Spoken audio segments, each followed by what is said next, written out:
Son las 11 de la mañana con 7 minutos. Estamos en sintonía, el matinal de Madero FM, la 93.5, en este 11 de septiembre. Un 11 de septiembre que durante las últimas semanas nos ha invitado a reflexionar con respecto a nuestra historia. Un 11 de septiembre que hoy día nos invita, sin duda, a recordar aquello que en el futuro de Chile no queremos que vuelva a ocurrir nunca.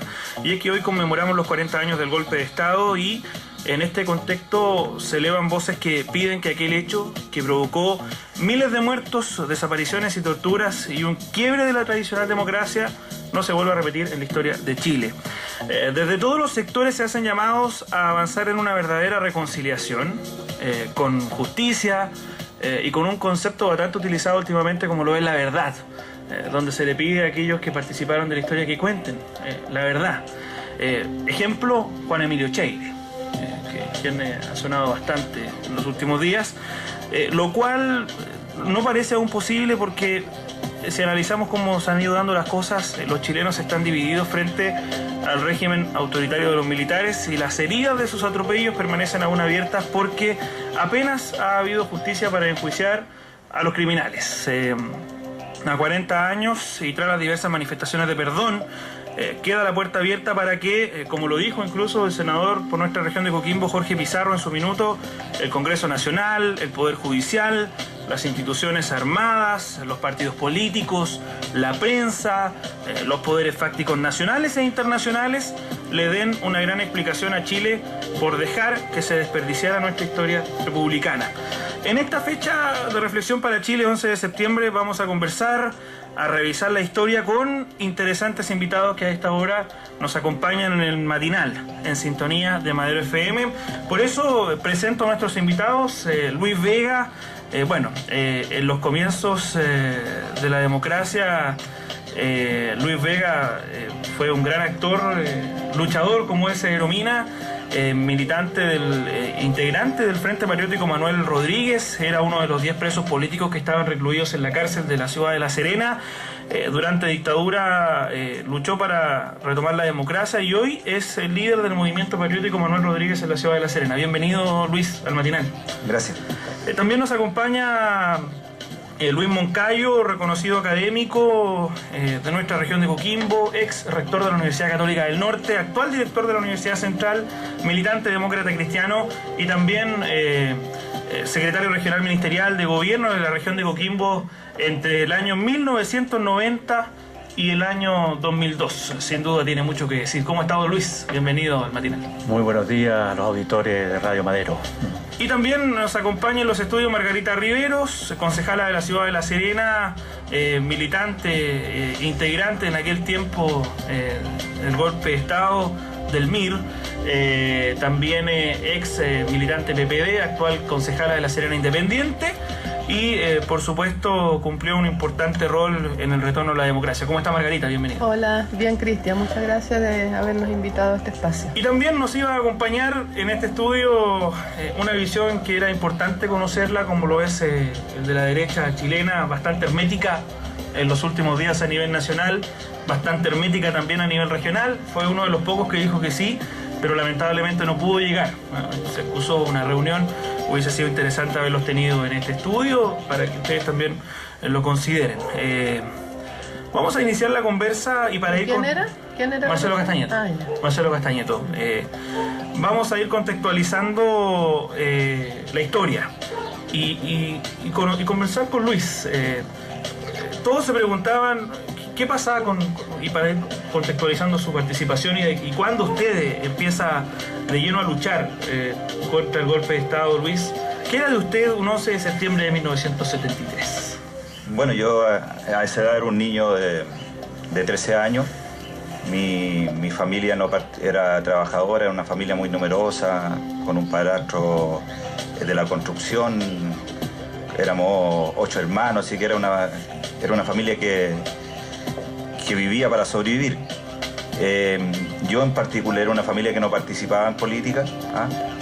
Poco logré ver de lo que fue el gobierno de la Unidad Popular. Tengo nociones de que frente a mi casa, yo vivía en Barranca, estaba el campamento Che Guevara, se veía bastante actividad. En ese contexto yo Viví el 11 de septiembre. Alguna vez fue allanada la casa porque había un pool, así que como había toque de queda, entonces vi de esa forma pasar como niño el 73, y yo ingreso a la vida política como a los 17 años, como el año 78, despierto como joven en la enseñanza media, despierto políticamente con dictadura, con toque de queda, donde no había participación política, donde en el liceo que yo estudiaba los centros de alumnos los designaban los profesores. No había democracia, y en esa búsqueda yo me incorporo muy tempranamente a lo que era la Juventud Comunista. Hice vida en mis primeros años de lucha contra la dictadura en el trabajo parroquial. Me acuerdo que los primeros trabajos fueron en las parroquias. Era el único lugar donde se podía hacer política con cierto grado de seguridad. La represión era bastante grande, sobre todo al MIR, que era muy golpeado. El Partido Comunista ha sido prácticamente sus direcciones varias aniquiladas, y en esa parte de la historia empiezo la reorganización de lo que es la resistencia contra la dictadura. Posteriormente de varios años de trabajo poblacional, juvenil, de articulación en la zona sur de Santiago, empiezo a integrar ya lo que son las primeras ideas de lo que es la rebelión popular de masa, el trabajo militar, y ahí vamos haciendo experiencias y incorporando los elementos militares y de resistencia en términos directos a la dictadura, hasta llegar a mediados del año 83. En septiembre me acuerdo que fue la fecha en que nos comunicaron a nosotros que dejamos de ser de la Juventud Comunista y pasábamos a integrar las primeras unidades del Frente Patriótico Manuel Rodríguez. Eso fue en septiembre del año 83, y el 14 de diciembre se da oficialmente el inicio a lo que es el Frente Patriótico Manuel Rodríguez y la heroica lucha de miles de jóvenes que resistieron y se organizaron en forma militar contra una dictadura que era feroz y que no dejaba otra posibilidad. Sin duda. El testimonio de Luis Vega. Luis Moncayo, usted, ¿qué era de su vida un 11 de septiembre de 1973? Bueno, yo soy un poco más viejo que Luis Vega, por lo tanto, yo no estaba en el colegio el 11 de septiembre de 73. Yo trabajaba en la Universidad Católica de Valparaíso, era académico de la Escuela de Trabajo Social, y me tocó vivir unas experiencias que, a la vuelta del tiempo, uno recordándolas en primer lugar y analizándolas, yo lo resumiría que era un momento de intransigencia en el país y en todos los niveles de la sociedad, un momento de intolerancia tremendo, y que yo lo quisiera ejemplificar en lo que vivía el lugar donde yo trabajaba, la Universidad Católica de Valparaíso. Yo era profesor de la Escuela de Trabajo Social, recuerdo, y todo el año 73, o sea, desde marzo del año 73 hasta septiembre del año 73, estuvo tomada la Universidad Católica de Valparaíso. Y su casa central estaba tomada por un grupo de derecha que era Patria y Libertad. Y frente a la casa central, donde había otro edificio de la universidad, estaba tomado por el FER, Frente de Estudiantes Revolucionarios. Imagínense ustedes la anormalidad. O sea, los académicos, o sea, el sistema de gobernabilidad de la universidad absolutamente superado. Obviamente que los que tenían tomado la casa central tenían explosivos, los que tenían tomado el otro edificio de la universidad, el FER, también tenían explosivos, y los que trabajamos en la universidad íbamos a cobrar nuestros sueldos a unas oficinas que habilitó la universidad a algunos metros de estos recintos. ¿Por qué he graficado? Porque yo creo que esto sintetiza lo que ocurría en el país. Lo que yo llamaría el sentido de la sinrazón. Yo viví en un momento histórico en que la razón se perdió en todos los sectores. Mucho se habla de que la razón se perdió solo en el mundo político, en los actores políticos. No, eso era la expresión de la sociedad. En la sociedad se perdió la razón. Las familias estaban divididas. La intolerancia al interior de la familia prácticamente no existía, donde cada uno tenía sus visiones y con tal pasión. Por eso que cuando hoy día se dice quiénes son los que tienen que pedir perdón, yo creo que toda la sociedad chilena tuvo una cuota de responsabilidad en lo que ocurrió. Pero no solo toda la sociedad chilena. Yo creo que este es uno de los pocos hechos sociales y políticos que ocurrieron en América Latina en esa época, me refiero al golpe, lo que llevó al golpe militar y el golpe militar, donde la cantidad de actores que se involucraron, y lo voy a decir gráficamente, aportaron su grano de arena para que hubiera un 11 de septiembre del 73, fue muy diversa. Fueron actores nacionales primero y actores extranjeros. Es decir, para Estados Unidos no fue indiferente lo que estaba ocurriendo. No era indiferente. Había la posibilidad, en la lógica norteamericana, de un laboratorio para neutralizar los movimientos sociales y políticos de la época que estaban cundiendo en América Latina. Pero por otro lado, había también una posibilidad de que no se vieran afectados los movimientos, las dictaduras que habían en otros países de América Latina. Pero también para Cuba y la Unión Soviética, Chile no le era indiferente, ni antes del golpe, ni durante el golpe, ni después del golpe. Entonces, lo que quiero decir, hubo un grado, entre comillas, de intromisión de los actores externos como nunca ocurrió en la historia de Chile. ¿Ya? No estoy diciendo si eso es bueno o eso es malo, sino que estoy diciendo eso fue lo que ocurrió. Si a eso agregamos las posturas diversas, ¿ya? Evidentemente que hay cuotas de responsabilidad de parte de todos. Es más, yo no tengo duda de que la Unidad Popular significó un avance importante para Chile. No tengo duda de que el sentido de esperanza que tuvieron miles de chilenos con la Unidad Popular se vio frustrado con el golpe militar. Se mató una esperanza, se mató un sueño, y un sueño legítimo desde el punto de vista de las aspiraciones. Pero tampoco tengo duda, porque me tocó vivir la experiencia, me tocó también trabajar en una empresa del área social, que la irresponsabilidad de muchos trabajadores, por ejemplo, en los comités de producción. Yo participé en comités de producción en la empresa nacional Avico, la empresa del área social, ¿ya? Que fue la última empresa donde yo hice mi práctica y donde me quedé trabajando el primer año de ejercicio laboral. Y veía con preocupación la falta de preparación que los trabajadores de esa empresa tenían para conducir la empresa. Sin embargo, la Unidad Popular les entregó a los trabajadores la conducción de esa empresa. Yo participaba en comités de producción en los que el objetivo de las reuniones de los comités de producción era cómo mejoramos la producción y la productividad frente a la escasez, en este caso, a la escasez de alimentos. Se faenaban pollos, ¿ya?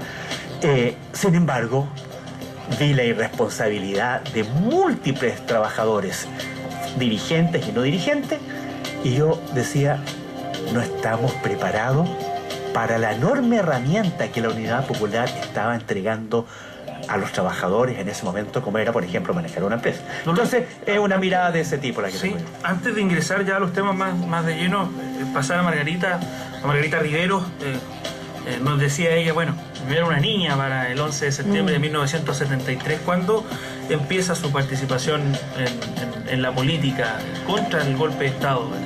Mira, si bien yo era una niña, en realidad una adolescente, en ese año, la verdad es que yo lo que voy a decir es en términos personales y mirada desde el punto de vista más romántico y más del corazón, porque lo que ocurrió el 11 de septiembre de 1973 a muchos nos marcó para el resto de nuestras vidas. O sea, yo divido mi vida entre que hasta el 11 fui una niña feliz y a partir del 11 conocí el llanto, conocí el miedo, conocí la desesperación, la angustia. Entonces, son temas que te marcan toda una vida y que te marcan hasta la edad de hoy. O sea, yo me recuerdo que cuando ocurrió el 11 de septiembre, de ahí para adelante, yo hubo muchos años, y esto lo estaba conversando últimamente con algunas personas. Yo despertaba en la mañana y lo único que deseaba cuando abría los ojos era que lo que había ocurrido fuera una pesadilla, porque no lograba convencerme que realmente estábamos viviendo la dictadura que estábamos viviendo.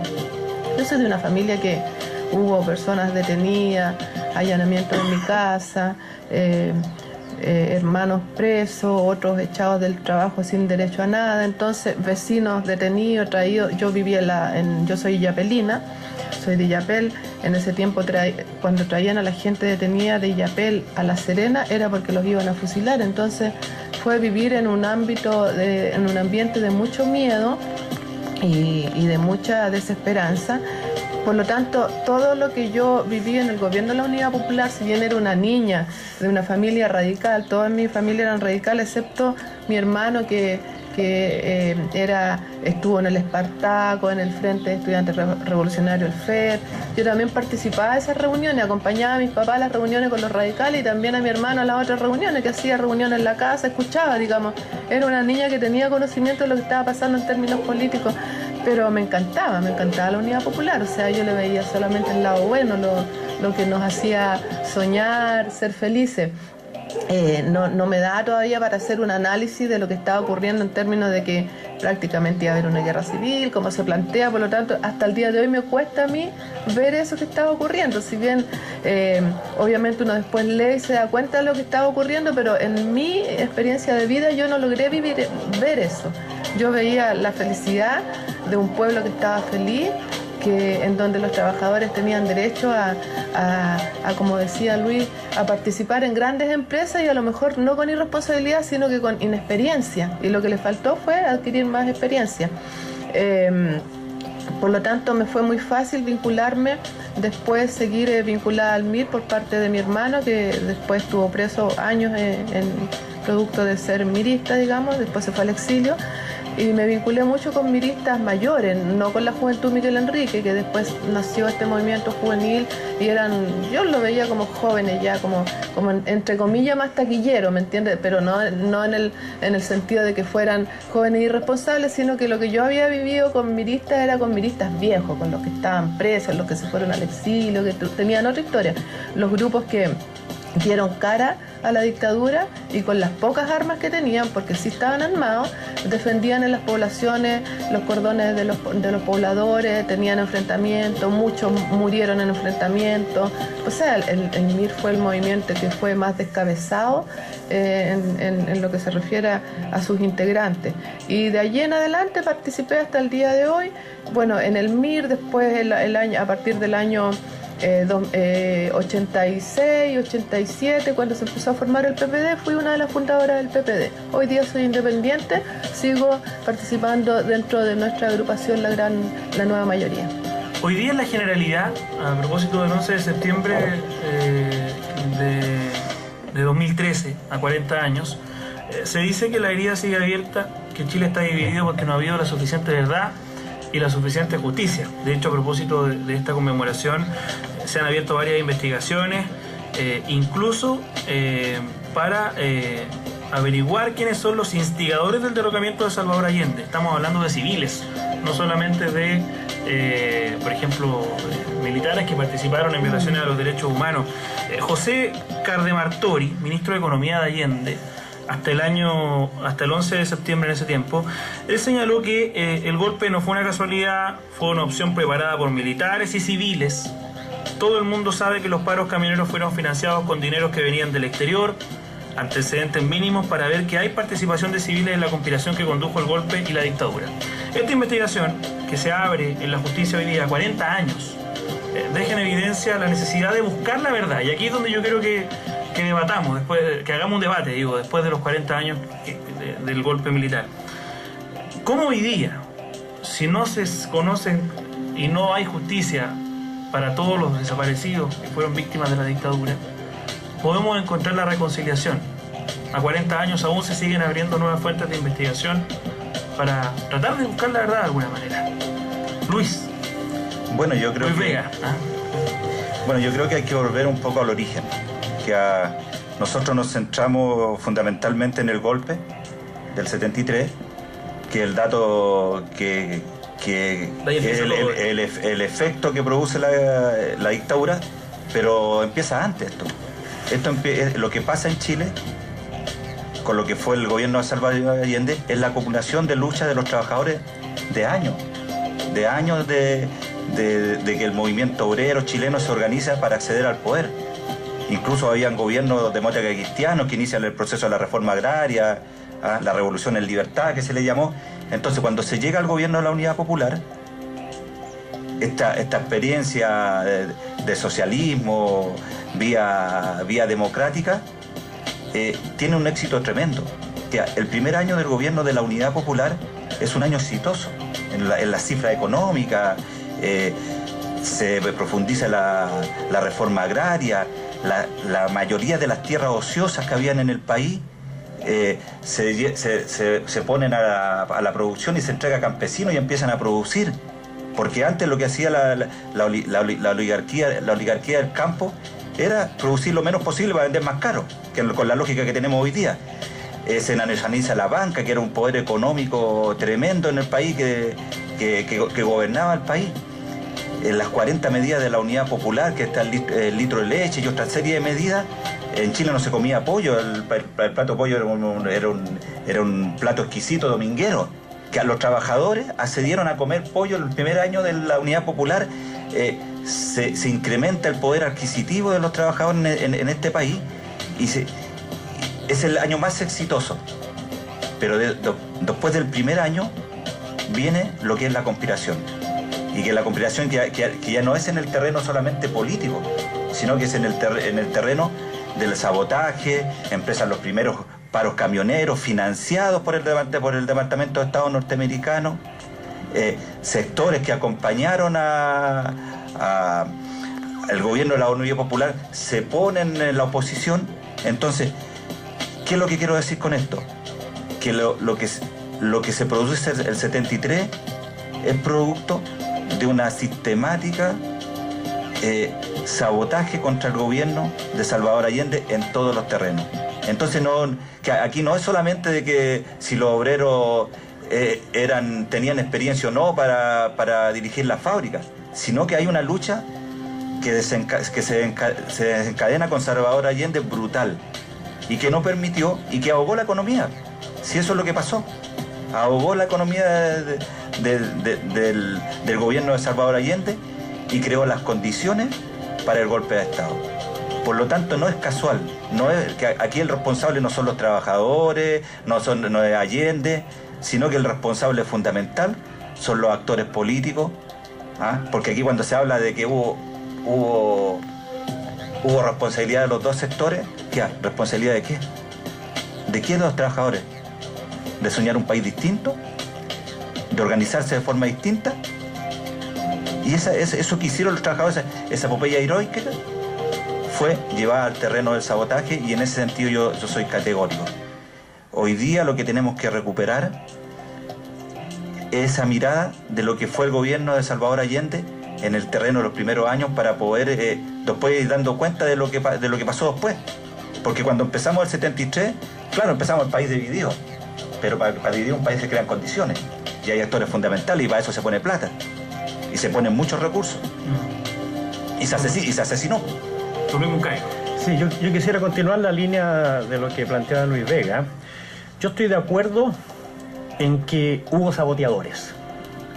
Y esos saboteadores fueron chilenos, que en ese momento eran oposición al gobierno de la Unidad Popular, sectores de militares, ¿ya? Y la influencia extranjera, fundamentalmente Estados Unidos y Brasil, ¿ya? Pero yo creo que hubo otros responsables. Otro grupo responsable fue la propia Unidad Popular. ¿En qué sentido fue la propia Unidad Popular? En el sentido de que la Unidad Popular nunca tuvo unidad. Es decir, para nadie es un secreto que al interior del Partido Socialista habían dos grandes posturas.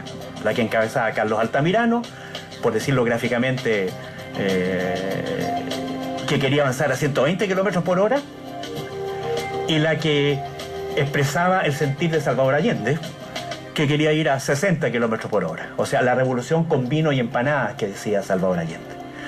Entonces, eso significó que al interior de la propia Unidad Popular hubo posturas que quisieron llevar el carro en un camino donde las condiciones del país, en mi opinión, no lo permitían. Y esa gente tiene una cuota de responsabilidad enorme.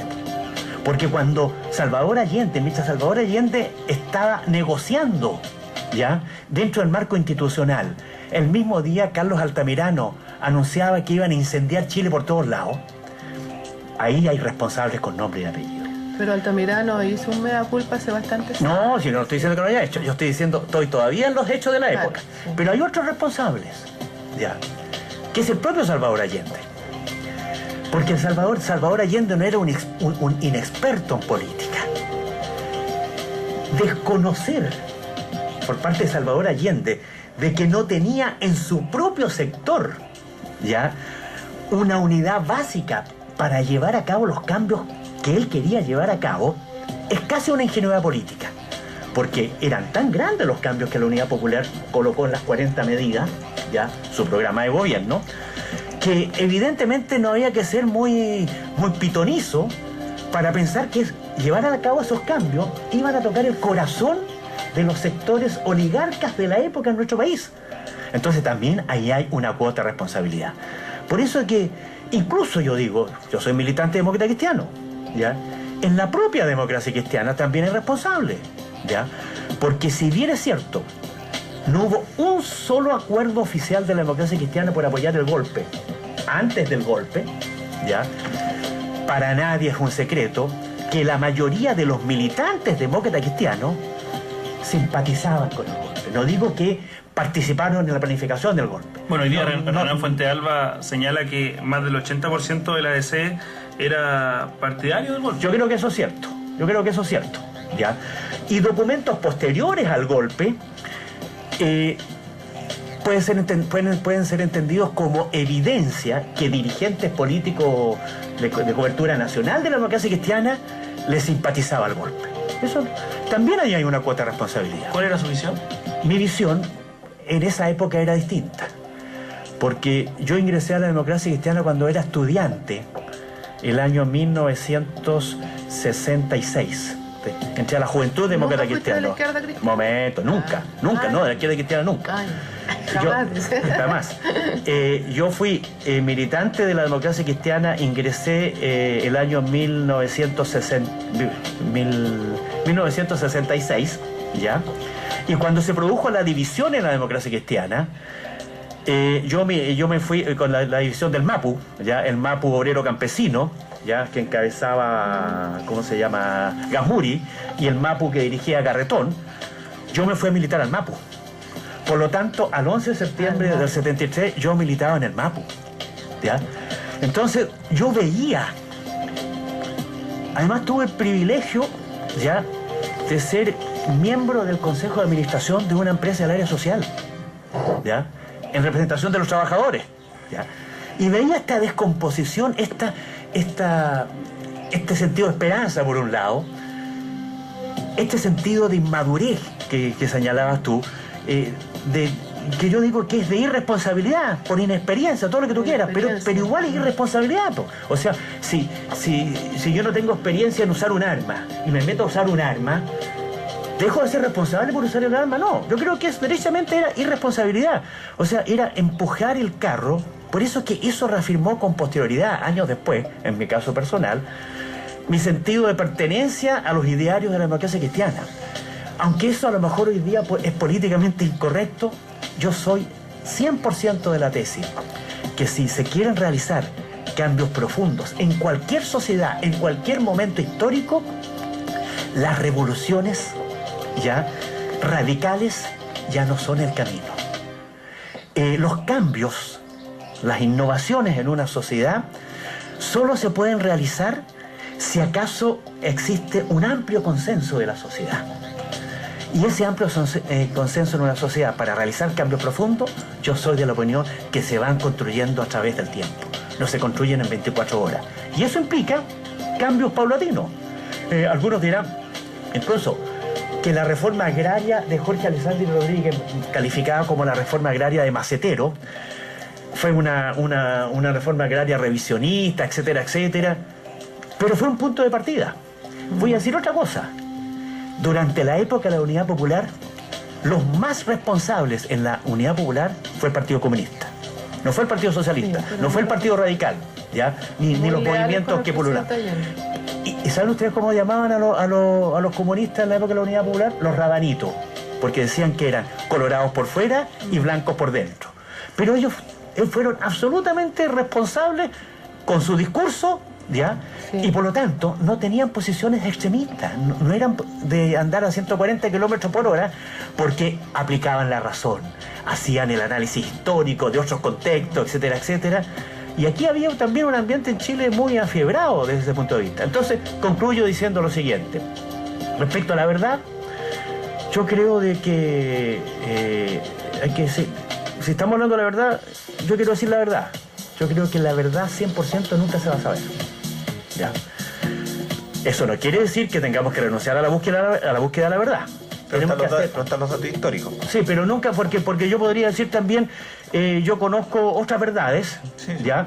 De gente que no era de oposición a la Unidad Popular, ¿ya? Y que irresponsablemente ya querían agudizar el conflicto. Es decir, no olvidemos que en esa época, por ejemplo, Marta Harnecker, ya era el libro que todos los jóvenes de izquierda de la época lo usaban como la Biblia. Y de ahí a tomar las armas había evidentemente un paso muy corto. Y estamos hablando no en la época en que ya estaba la dictadura, sino que estamos hablando en que había un gobierno democrático y había gente en la izquierda que pensaba que había que usar las armas y que solo con las armas y la influencia de Cuba estaba. Es decir, lo que Sergio Vittar decía hace pocos días en la televisión, es decir, que fue por lo menos poco prudente de parte de Salvador Allende aceptar que tuviéramos una visita de Fidel Castro por 27 días y no creer que eso ayudó, no digo que sea un factor causal, colocó su gota de fuego o de benzina, es a lo menos una falta de prudencia. Pero lo fundamental era la influencia del Departamento de Estado norteamericano. Pero la plata, ¿quién puso la plata? De acuerdo. ¿Quién financió el paro de camioneros? De acuerdo, pero no dudamos la otra responsabilidad. No, es que yo ahí discrepo. Discrepo profundamente porque, claro, primer año de gobierno exitoso de Allende, hasta ahí llega con 33% de ¿cómo se llama? De apoyo. De apoyo.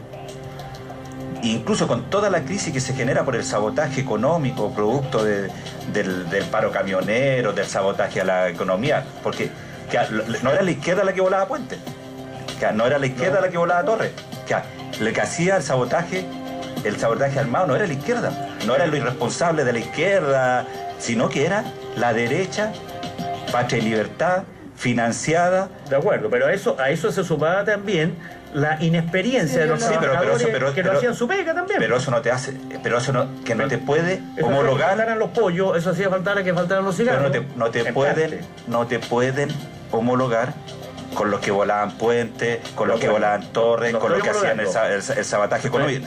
Entonces, la verdad. Y es más, producto de toda esa crisis, a pesar de toda esa crisis que supuestamente se producía al interior del bloque de la Unidad Popular, antes del golpe, en las últimas elecciones parlamentarias, a pesar de la crisis que generó este sabotaje, la Unidad Popular obtiene más de un 40% en las elecciones. Va creciendo, que no iba para abajo, no iba cayendo el gobierno de la Unidad Popular, que iba cayendo producto no de la inexperiencia de los trabajadores, iba cayendo producto del sabotaje. Y ese es un dato histórico, es un dato, claro, uno lo ve cuando usted lo plantea en términos de la empresa, del dato particular, claro, uno puede... No, en la particular, estoy hablando de... Es decir, no solo faltaban los pollos, pero es una caricatura. Pero también los alimentos aparecieron el 12 de septiembre, que es algo que a mí me dejó impresionado como cabra chica. Ayer no había cola y hoy día llegaron los militares y hay de todo. No había alimento porque había saboteadores, yo estoy de acuerdo, habían